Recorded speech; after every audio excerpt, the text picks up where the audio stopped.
करेंगे magnetic particle testing के बारे में। क्या होता है मैग्नेटिक पार्टिकल टेस्टिंग? हम ये जानते हैं ये क्या है, एनडीटी का एक मेथड है।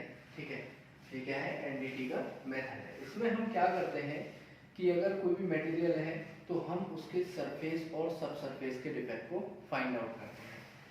इसमें हम कोई भी मटेरियल है उसके सरफेस एंड सब सरफेस के डिफेक्ट को डिटेक्ट करते हैं या फाइंड आउट करते हैं। अब सरफेस और सब सरफेस का क्या मतलब है वो चीज समझ लेंगे, क्योंकि हमारा जो मटेरियल होता है वो 3 पार्ट में क्या होता है, कैटेगराइज कर दिया जाता है। जैसे कि ये मटेरियल है, ये जो हमारा परत है इसको हम सरफेस बोलते हैं। ठीक है, ये जो हमारी लेयर है इसको हम क्या बोलेंगे, सरफेस। और उसके नीचे जो हमारी लेयर है उसको हम क्या बोलते हैं, सब सरफेस बोलते हैं। ठीक है, तो अगर सरफेस पे डिफेक्ट है तब भी हम फाइंड आउट कर सकते हैं एमपीटी के थ्रू, और हमारा डिफेक्ट कहाँ है, सब सरफेस में है, तब भी हम डिटेक्ट कर सकते हैं। बाकी जो हमारा ये बचता है इसको हम वॉल्यूमेट्रिक बोलते हैं, या कह सकते हैं कि इंटरनल अगर डिफेक्ट को फाइंड आउट करना है तो हम एमपीटी नहीं कर सकते, उसके लिए हम क्या होता है कि दूसरे मेथड के लिए जाते हैं। ठीक है, तो इसमें अगर हम एमपीटी की बात करें, मैग्नेटिक पार्टिकल टेस्टिंग, इसमें अगर हमें डिफेक्ट पकड़ने हैं तो सरफेस और सब सरफेस के डिफेक्ट को ही डिटेक्ट कर सकते हैं। इसकी ये एक लिमिटेशन होगी कि हम वॉल्यूम के डिफेक्ट को डिटेक्ट नहीं कर सकते। और इसमें क्या होता है, जो हमारा मटेरियल है वो कैसा होना चाहिए, फेरस मटेरियल होना चाहिए। कैसा मटेरियल होना चाहिए, फेरस। फेरस मटेरियल पे ही हम क्या कर सकते हैं, एमपीटी कर सकते हैं। अगर हमारा मटेरियल फेरस नहीं है यानी कि नॉन फेरस मटेरियल है तो हम उन मटेरियल पर एमपीटी नहीं कर सकते। ठीक है, एमपीटी को हम कुछ और भी नाम से जानते हैं, जैसे अगर हम बात करें एमपीआई, हम एमपीआई भी बोल सकते हैं या एमटीबी बोलते हैं। ठीक है, आपसे क्वेश्चन एमपीआई करके किया जाए तब भी बात वही है, एमटी करके किया जाए तब भी बात वही है। तो हमने अभी तक इतना सीखा कि एमपीटी हम सरफेस और सब सरफेस के डिफेक्ट को डिटेक्ट करने के लिए ही करते हैं। ठीक है, और वॉल्यूम के डिफेक्ट हम डिटेक्ट नहीं कर सकते। जैसे फॉर एग्जांपल अगर हम बात करें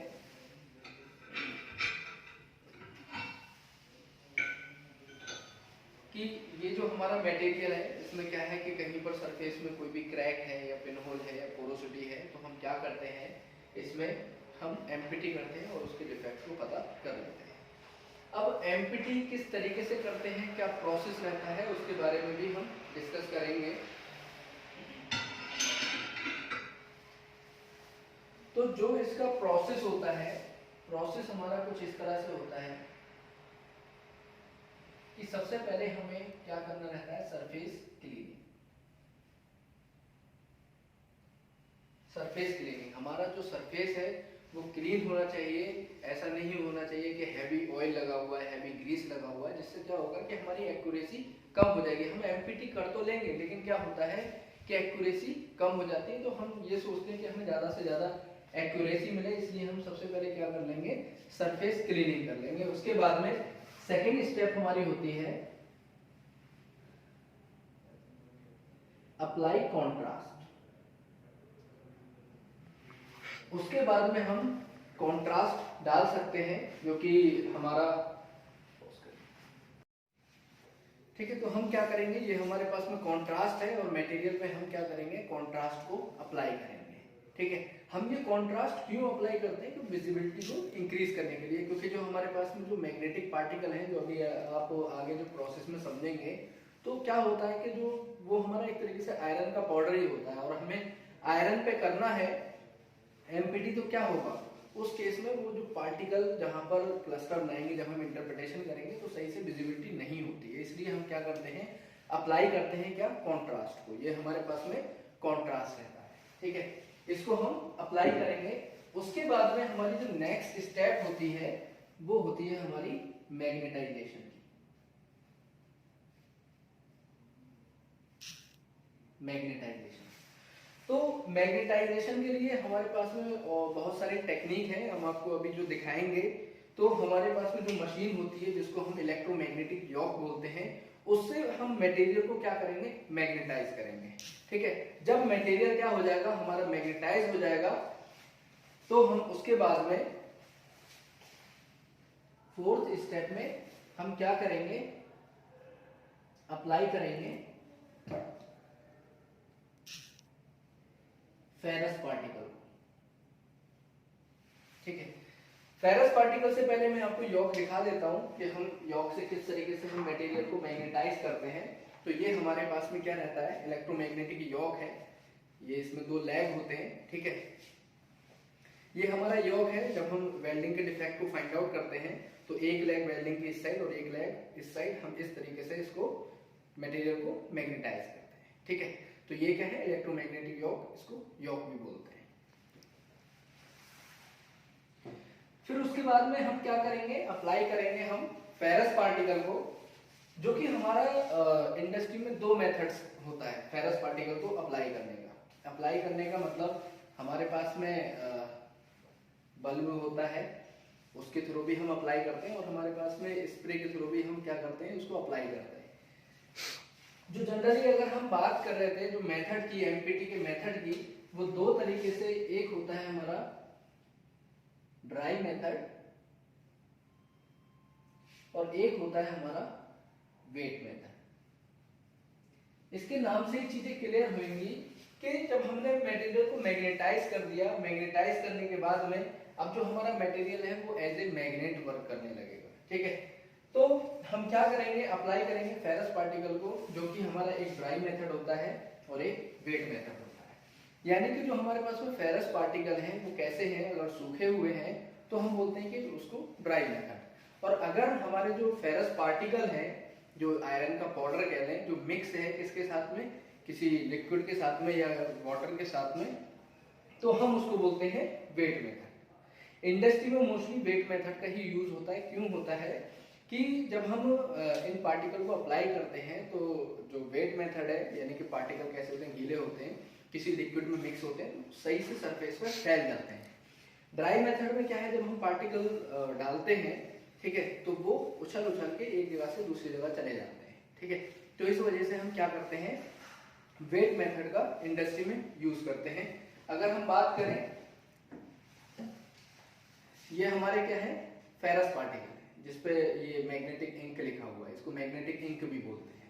ये हम हमारा जो मटेरियल है उस पर हम इसको अप्लाई करेंगे, कब, जब मैग्नेटाइजेशन हम कर लेंगे। ठीक है, मैं आपको ड्राई मेथड भी दिखा देता हूं कि ड्राई मेथड में क्या है।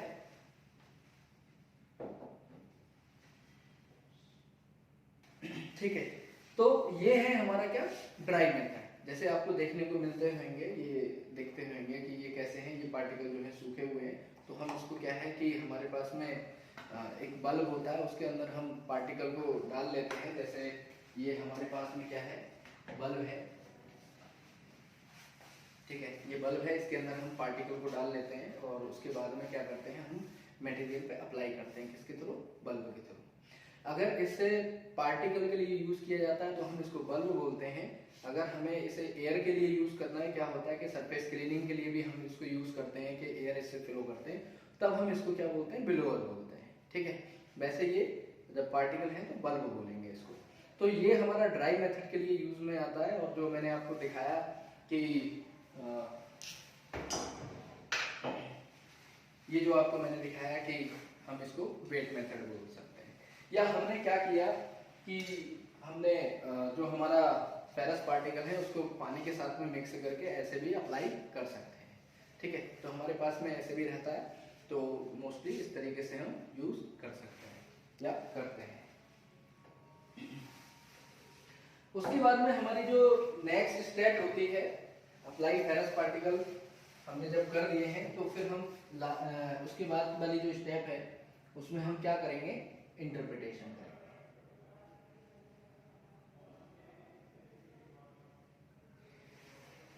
इंटरप्रिटेशन करेंगे, देखेंगे कि जो हमारा पार्टिकल है वो कहाँ पर इकट्ठे हो गए हैं, यानी कि क्लस्टर बना लिए हैं। तो हम जहाँ पर क्लस्टर होगा तो हम समझ जाएंगे कि वहाँ पर क्या है, डिफेक्ट है या डिसकंटिन्यूटी है या फिर फ्लॉ है। ठीक है, तो इस तरीके से हम क्या करते हैं, एमपीटी करते हैं। जो हमारी लास्ट स्टेप होती है वो होती है हमारी डीमैग्नेटाइजेशन।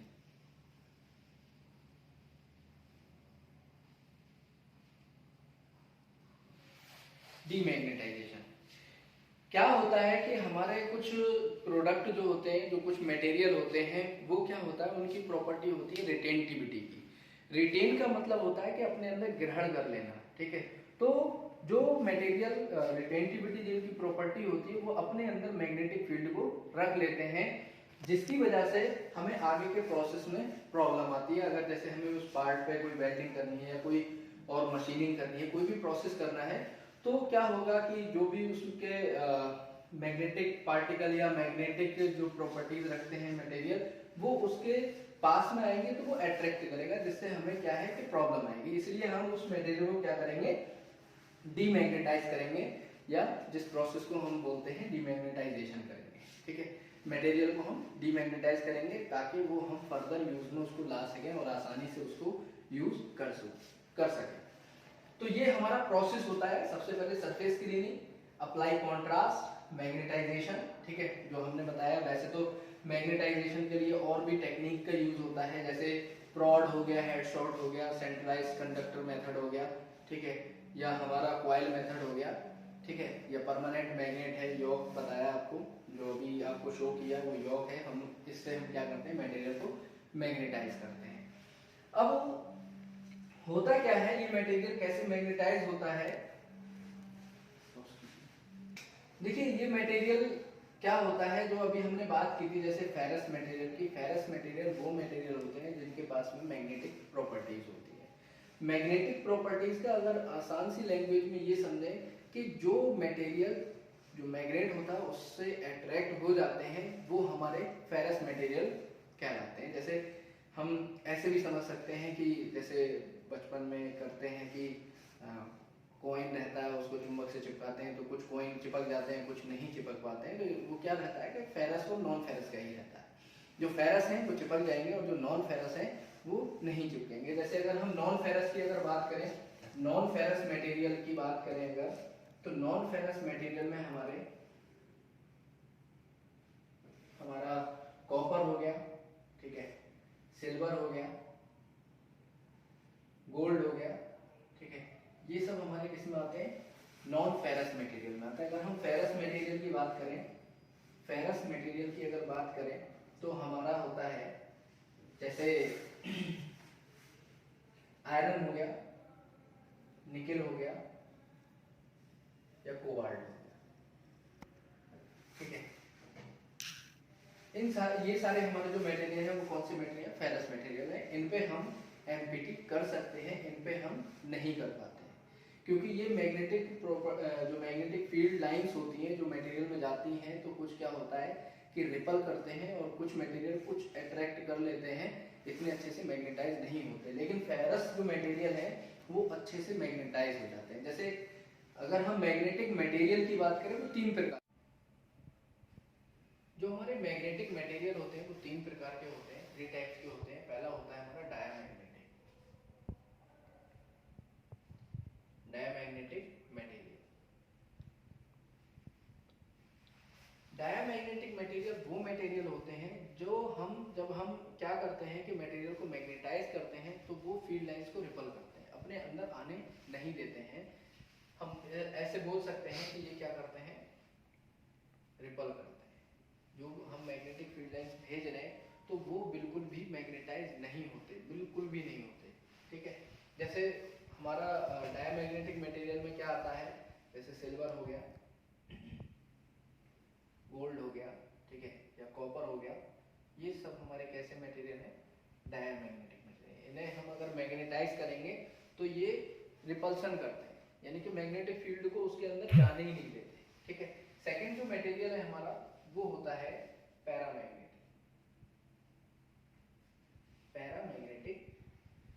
मटेरियल।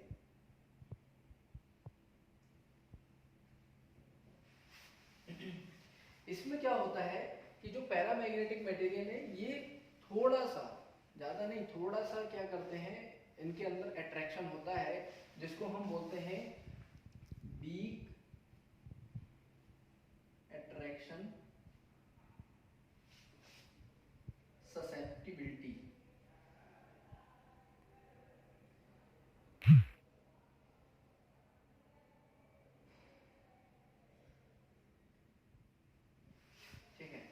तो इनके अंदर क्या होता है, ससेप्टिबिलिटी का मतलब होता है कि ग्रहण करना, ठीक है। तो ये थोड़ा सा अपने अंदर अट्रैक्ट कर लेते हैं, लेकिन सही तरीके से मैग्नेटाइज नहीं होते।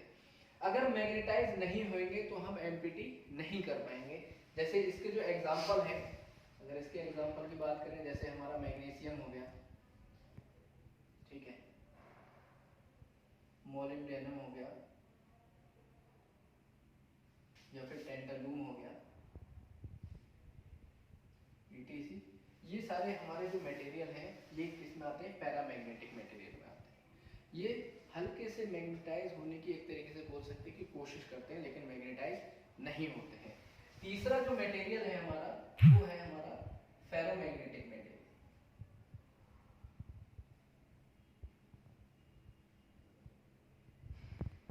फेरोमैग्नेटिक मटेरियल, इसके अंदर क्या होता है, स्ट्रॉन्ग अट्रैक्शन ससेप्टिबिलिटी होती है, यानी कि जो भी मैग्नेटिक फील्ड लाइंस इसमें भेजते हैं वो पूरी की पूरी वो क्या करता है, उसको अट्रैक्ट कर लेता है या एब्जॉर्ब कर लेता है, अपने अंदर क्या करता है, रख लेता है।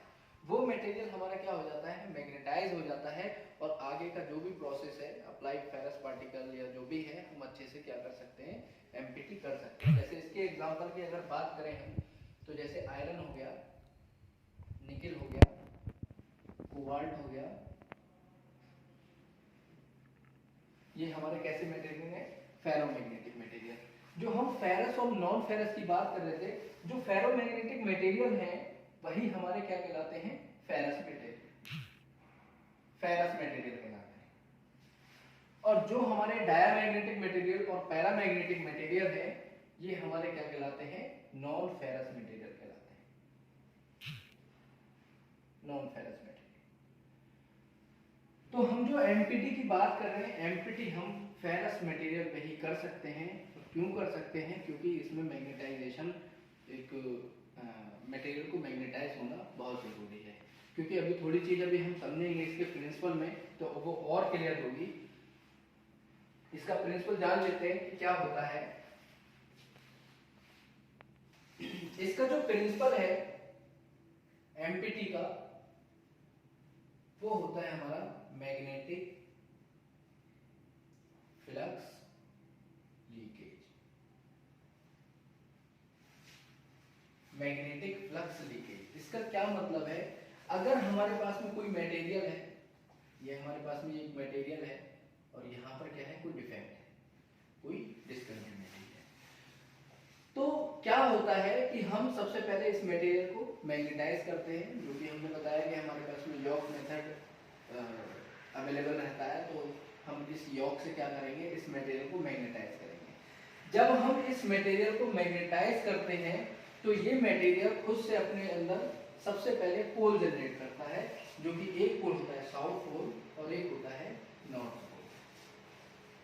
और ये भी हम जानते हैं, जब हम मैग्नेटिक फील्ड लाइंस इसमें भेज रहे हैं तो इसका मतलब जो कि inside the material south to north travel करती है, साउथ टू नॉर्थ ट्रेवल करती है, और आउटसाइड द मटेरियल क्या रहती है कि हमारी नॉर्थ टू साउथ ट्रेवल करती है, कुछ इस तरह से।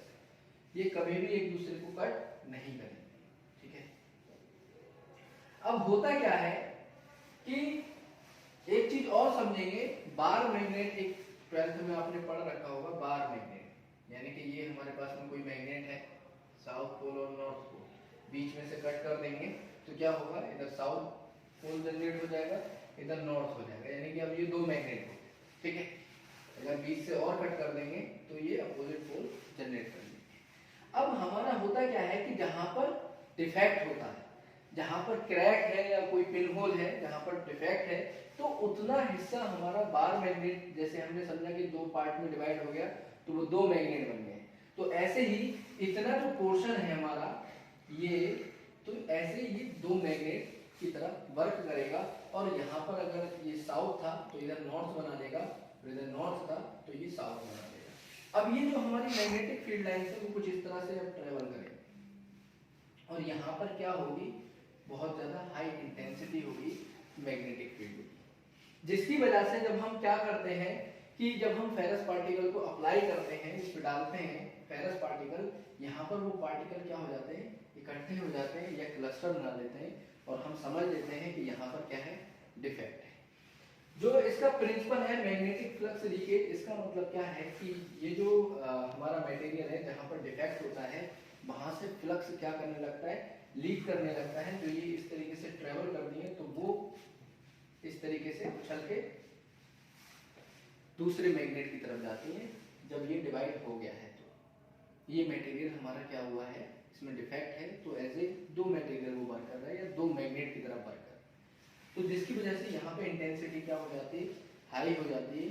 और जब हम जो फेरस पार्टिकल है वो अप्लाई करते हैं वो वहाँ पर इकट्ठे हो जाते हैं या चिपक जाते हैं स्ट्रॉन्गली, और हम समझ लेते हैं कि यहाँ पर क्या है, डिफेक्ट है या फिर डिसकंटिन्यूटी है। कुछ इस तरह से हम क्या करते हैं, एमपीटी करते हैं, और कुछ इस तरह से इसका प्रिंसिपल होता है मैग्नेटिक फ्लक्स लीकेज। इसके नाम से ही समझ में आ रहा है कि फ्लक्स क्या कर रहा है, वहां से लीक कर रहा है, और जहां से फ्लक्स लीक करेगा तो वहां पर जो हमारे पार्टिकल जो हम अप्लाई कर रहे हैं वो स्ट्रॉन्गली अट्रैक्ट हो जाएंगे, और हम समझ लेंगे कि यहाँ पर क्या है, डिफेक्ट है।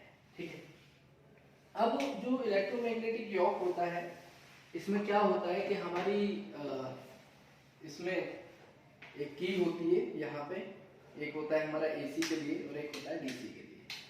ठीक है। अगर हम एसी करंट देते हैं तो हम ओनली सरफेस के डिफेक्ट को फाइंड आउट कर सकते हैं, अगर हमने क्या दिया है, एसी करंट दिया है। ठीक है। अगर हमने डीसी दे दिया तो हम उस केस में सब सरफेस के डिफेक्ट को फाइंड आउट कर सकते हैं। इसको जान लेते हैं कि हम कितने डेप्थ तक के डिफेक्ट को फाइंड आउट कर सकते हैं। अप्रॉक्स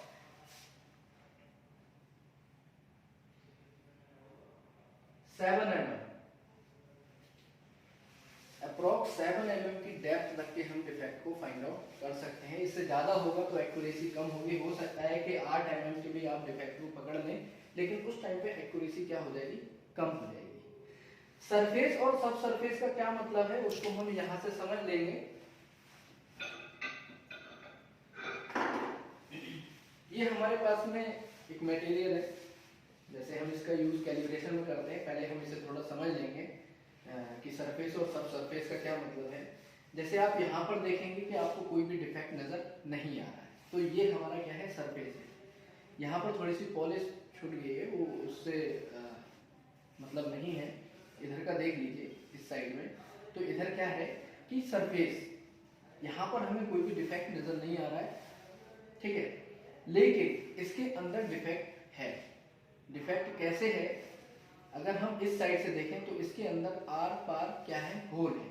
ठीक है। वो कुछ नीचे है, आपको यहाँ से ऊपर से नहीं पता चलेगा। अगर यहाँ से भी अगर हम बंद कर दें, इसके अंदर डिफेक्ट है, ठीक है, तो हम एमपीटी से हम इसको पकड़ सकते हैं। ठीक है। एमपीटी से इसको पकड़ सकते हैं। कैसे, क्योंकि आपको पता है कि जो एमपीटी है वो सरफेस और सब सरफेस के डिफेक्ट को डिटेक्ट करने के लिए ही किया जाता है। ये ऊपर वाला हमारा सरफेस है, यहाँ पर कोई डिफेक्ट है नहीं। ठीक है। हमने डीसी करंट अप्लाई करेंगे और मैग्नेटाइज करेंगे, और होता क्या है, जो हमारा योक के जो लेग्स हैं उससे हमारी मैग्नेटिक फील्ड डायरेक्ट मटेरियल के अंदर जाती है। ठीक है।